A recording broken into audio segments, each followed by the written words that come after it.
துபுறுகிறார் நம்முடைய தமிழவியல் அவர்கள். நமது இந்த நிலையை கண்டுகொள்ளாத அரசாங்கம் போலி பேர்வழிக்கு முக்கியத்துவம் கொடுத்து கொண்டிருக்கிறது.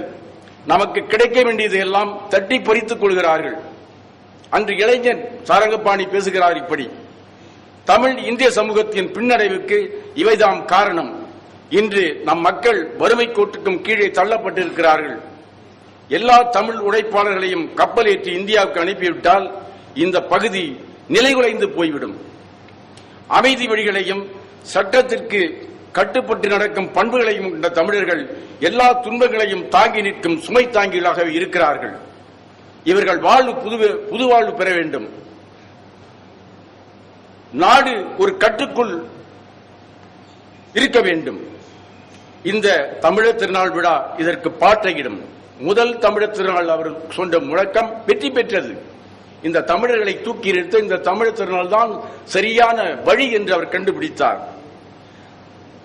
இத்தமிழர் திருநாள் தமிழர்களின் பொன்னாள், புது நாள், முழுக்க முழுக்க இந்த வட்டாரத்து மக்களுக்காக அடையாளம் காணப்பட்ட அறிவுபூர்வமான நாள்.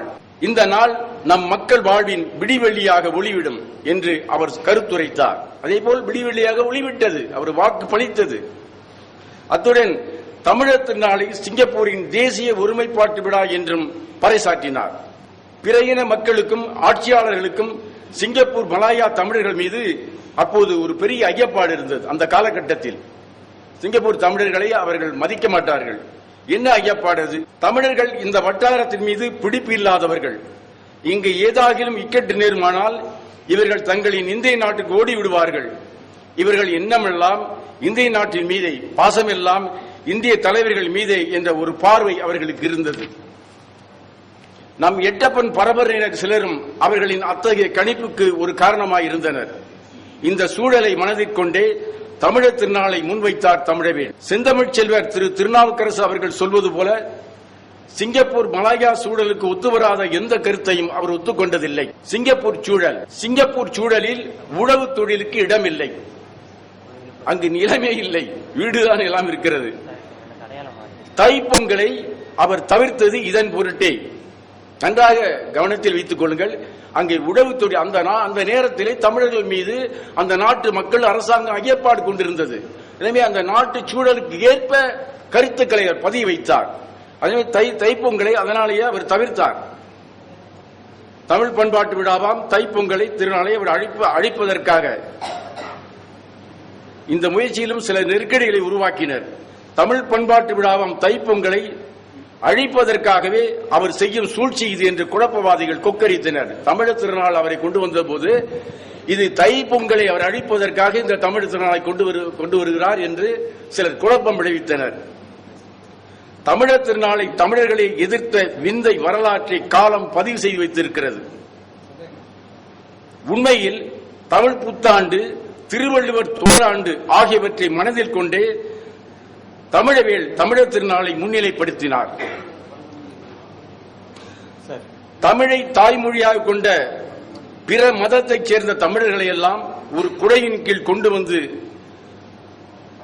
நம் வலிமை கூட்ட வேண்டும் என்பதே அவர் தம் தலையாய குறிக்கோளாக இருந்தது. ஆனால் அன்றைய சூழலில் அவர் வெளிச்சமிட்டு காட்ட விரும்பவில்லை என்பது பேசப்படாத, எழுதப்படாத தீர்ப்பாக இருக்கிறது என்பதை சுட்டிக்காட்ட விரும்புகிறேன்.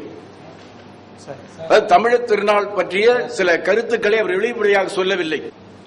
அவர் இந்த தமிழர் திருநாள் பல்கலைக்கழக தமிழ் எழுத்தாளர்கள், கவிஞர்கள், தலைவர்கள், மன்றங்கள் இவை எல்லாத்தையும் உருவாக்கினார். தமிழ் அங்கு குழிக்கிறதுக்கு அதுதான் காரணம். தேசிய பல்கலைக்கழகத்தில் இது நான் சொல்லியாகும். இதனால் இப்ப என்ன விளைவு நடந்திருக்குன்னா, இப்போது தேசிய பல்கலைக்கழகத்தில் தமிழ் இடம்பெற்றிருக்கிறது. அவருடைய கனவு சிங்கப்பூரில் பல்கலைக்கழகத்திற்கு தமிழ் மலாயாவுக்கு போய்விட்டது. ஆனால் இப்போது தமிழ் ஆசிரியர்கள் சங்கம் அதை ஈடுபட்டு இந்த பட்டக்கல்வியை நடத்தி கொண்டிருக்கிறார்கள். பன்முக சாதனை ஒரு அரசு பல்கலைக்கழகங்கள் செய்ய வேண்டிய மாபெரும் பணிகளை எல்லாம் அவர் தமிழ் முரசு சமூக சங்கங்கள் தம் தோழர்கள் மூலமாக செய்து காட்டியிருக்கிறார். பரிந்துரை, இந்த கட்டுரையின் பரிந்துரை என்னவென்றால், நிறைவாக நான் சில கருத்துக்களை இந்த அறிஞர்கள் அவையில் முன்னிலைப்படுத்த விரும்புகிறேன். இத்தகைய சிறப்புகள் நிறைந்த பெரியாரை, சாதனைகள் புரிந்த செம்மலை தமிழ்நாட்டு மக்களும், தமிழ் அறிஞர்களும், தமிழ் தலைவர்களும், கல்வியாளர்களும், பல்கலைக்கழகங்களும், தமிழக அரசும் எண்ணி பார்க்க வேண்டும். தமிழ் கூறும் நல்லுரையின் கவனத்தில் பதியும் வண்ணம் சிறப்பிக்க வேண்டும் என்பது என் பணிவான வேண்டுகோள். முடிந்துவிட்டது. சென்னை மெரினா கடற்கரையில் தமிழக பெருமக்களுக்கு, தமிழக அரசுக்கு நான் இந்த வேண்டுகோளை வைக்கிறேன். சென்னை மெரினா கடற்கரையில் தமிழவில் திருவுருவச் சிலையை நிறுவுதல், அஞ்சத்தலை வெளியிடச் சொல்லி இந்திய பேரரசிடம் விண்ணப்பித்தல், அறக்கட்டளை அமைத்து அவர் பெயரில் விருதுகள் வழங்குதல், தமிழ் பல்கலைக்கழகங்களில் அவரை பற்றிய ஆராய்ச்சித்துறையை நிறுவுதல், மொத்தத்தில் அவர் புகழை நிலைநாட்ட இன்னும் என்னென்ன செய்ய வேண்டுமோ அதையெல்லாம் செய்ய வேண்டும் என்று நான் கேட்டுக்கொள்கிறேன். சிங்கப்பூரையும் மலாயாவும் பொறுத்தவரையில் அவர் நிறுவிய தமிழ் அமைப்புகள் ஓங்கி சிறக்கின்றன. மலேசிய தமிழ் இளைஞர் மணிமன்ற பேரவை நாடெங்கும் பரகி தமிழ் பணி ஆற்றுகின்றன. தமிழர் திருநாள் விழாக்கள் ஆண்டுதோறும் பரவலாக நடைபெறுகின்றன. அவரை பற்றிய நூல்கள் வெளிவருகின்றன. ஆராய்ச்சி மாநாடுகள் அரங்கேறுகின்றன. பல்கலைக்கழகத்தில் அவர் விரும்பிய தமிழ்துறை சிறப்பாக இயங்கி வருகிறது. அவர் பெயரில் இலக்கிய விருது வழங்கப்படுகிறது. கல்வி அறக்கட்டளை நிதி வளம் சேர்க்கிறது. மனிதநேய செல்வர் முத்துப்பேட்டை எம்.ஏ. முஸ்தபா அவர்களின் ஏற்பாட்டில் தஞ்சை தமிழ் பல்கலைக்கழகத்தில் முஸ்தபா தமிழ் அறக்கட்டளை தமிழவில் இருக்க அமைக்கப்பட்டிருக்கிறது. எல்லாவற்றிற்கும் மேலாக அவர் காலத்துக்கு பின்னும் தமிழ் முரசு நாள்தோறும் முரசு கொட்டுகிறது. இதுதான் அவருக்கு சிங்கப்பூர் செய்கின்ற நன்றி கடன். மாணவர் மணிமன்ற மலர் இளையர் முரசாக முழக்கமிடுகிறது. அடிக்கடி சமூகத்தை கேட்டு பார்த்து அழுத்து போன பாவலர் அமலதாசன் தாமே தமிழவேலுக்கு எழுப்பியுள்ள அழியாச்சிலையும் மணிமண்டமும் தமிழர் தலைவர் தமிழவேல் படைப்பு என்று செந்தமிழ்ச் செயலர் திருநாவுக்கரசு அவர்கள் தமிழவேலுக்காக நான் ஆற்றிய பங்களிப்பையும் பாராட்டியிருக்கிறார். தமிழவேலுக்கு இந்த மாதிரி சிறப்பு செய்ய வேண்டும் சிங்கப்பூரில் நான் வேண்டுகோள் விட்டேன். ஆனால் திருநாவுக்கரசு சொல்லுகிறார், நான் எழுதிய தமிழவேல் என்ற புத்தகமே அவருக்கு எழுப்பப்பட்ட சிலையும் மணிமண்டபம் என்று சொன்னது எனக்கு பெரும் மகிழ்ச்சியும் நிறைவையும் தருகிறது என்று சொல்லி நிறைவாக ஒற்றுமைக்கு பாலமற்ற உண்டமிழ திருநாளை பற்றோடு கொண்டாடி பைந்தமிழின் புகழ் விரிப்போம். சாலைகளில் ஒன்றாக சாரங்கர் பெயர் பொறிப்போம். ஞாலத்தில் தடம் பதித்த நாயகருக்கு சிலை எடுப்போம். சோலைப்பூம் குயிர்களை போல் சுதி கூட்டி பண்ணி செய்ப்போம். தோளோடு தோல் சேர்த்து தோழமையின் சங்கொலிப்போம். மன்னவரின் பெயர் தாங்கும் மாளிகைகள் தோற்றுவிப்போம். சென்னையிலும் தமிழவேலின் சீரோங்க தூது செல்வோம். கள்ளமிலா கவி நெஞ்சில் கனன் இருக்கும் எண்ணம் இது. உள்ளபடி உரைக்கின்றோம், உண்டமிழ்த்தாய் துணை நிற்பார். வாழ்க வளர்க. கவிஞர் அமலதாசன் அவர்கள் அழகாக, சுருக்கமாக, விரைவாக தன்னுடைய கருத்துக்களை பதிவு செய்திருக்கிறார்.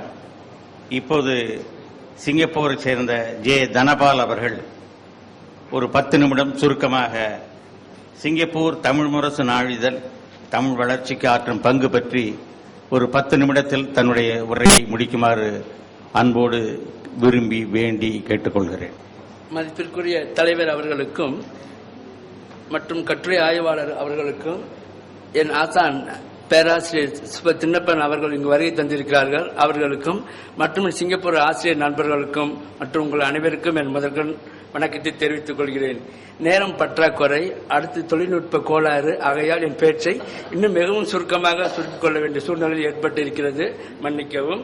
இருப்பினும் நான் ஆசிரியர் என்ற முறையில் தமிழ் முரசு இதழியல் எந்த வகையில் மாணவர்களுக்கு சிங்கப்பூரில் பயன்படுகிறது என்பது மட்டும் சொல்ல வேண்டிய சூழ்நிலையில் இருக்கின்றேன். சிங்கப்பூர் தமிழ் முரசு நாளிதழ் தமிழ் வளர்ச்சிக்கு ஆற்றும் பங்களிப்பு என்பதுதான் என்னுடைய தலைப்பு. என்னுடைய சக சிங்கப்பூர் நண்பர்கள் இருவரும் அதை திரு கோ தமிழர் சாரங்கபாணி அதை ஏற்றியவர், அடுத்து தமிழ் முரசு, இவற்றை பற்றி மிகவும் விளக்கமாக கூறிவிட்டார்கள். ஆனால் தமிழ் பணிக்கு மாணவர்களுக்கு